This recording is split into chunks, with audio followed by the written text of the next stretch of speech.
Hello, and welcome to Wayfaring Panda. I'm Annette. Today I'm participating in a YouTube hop with the paper crafting YouTubers, and that's a Facebook group.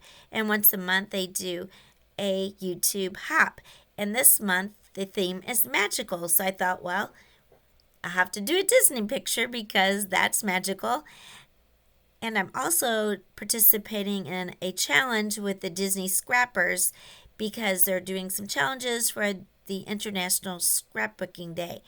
And one of the challenges is to use a photo of your favorite or must do attraction, which to me is the carousel. And it is also magical, so I'm going to combine those together. And I'm also combining that with my favorite technique, which is using a stencil.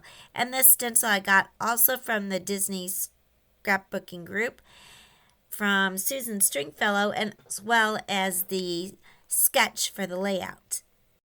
The star and diamond background is actually an SVG file from Susan Stringfellow. I think it was for the White Glove membership on the Disney Scrappers, which you pay extra for. It's like $20 a year.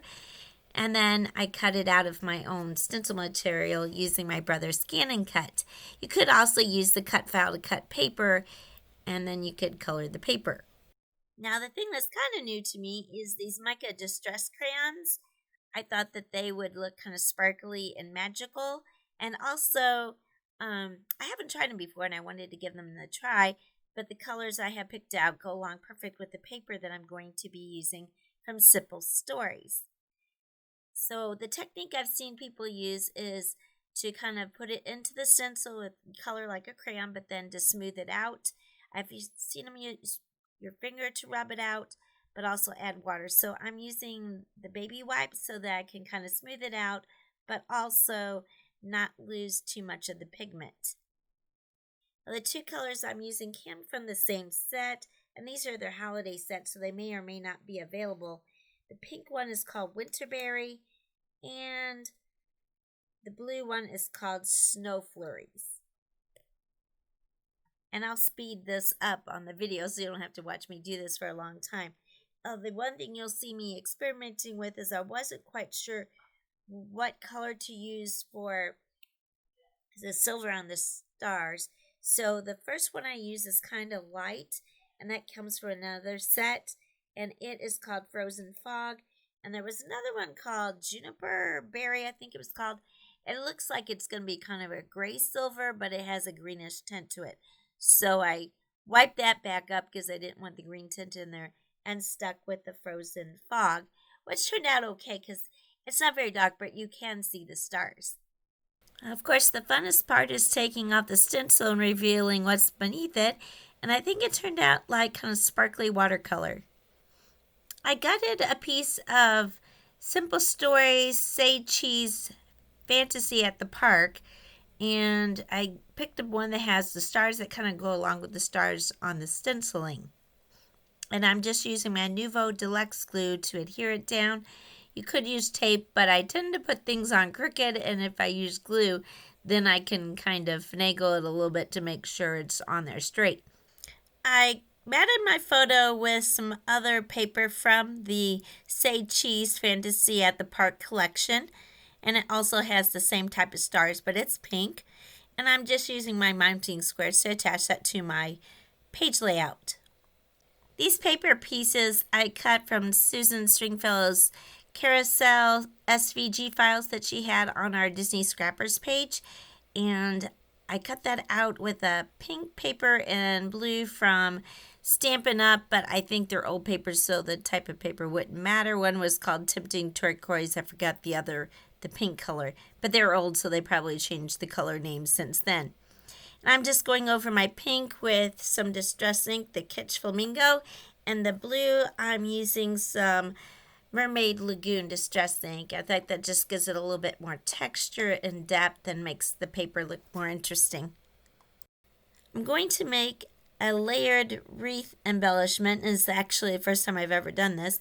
So I cut out this silver metallic paper with an AveryElle die. It's a star wreath die. It's called a star frame. I don't know if it's available anywhere or not. And then I'm going to punch a hole in my carousel and use some twine I have from Fawn to tie a bow. The AveryElle dies that cut the wreath also had different size stars, so I used the dies to cut out this pink glitter paper as a larger star, and I just used my Nouveau Deluxe glue to glue the carousel and the star onto my wreath. To stick with the star theme, I'm gluing on this Flair button that's kind of whitish color, although a little bit clear and sparkly. And then I'm using the stickers from Gingham Gardens, I guess is the name of it. And it's kind of like enamel dots, but they're shaped like stars and hearts. And I ended up using the ones that look like hearts and circles because I thought the stars looked more like starfish instead of stars.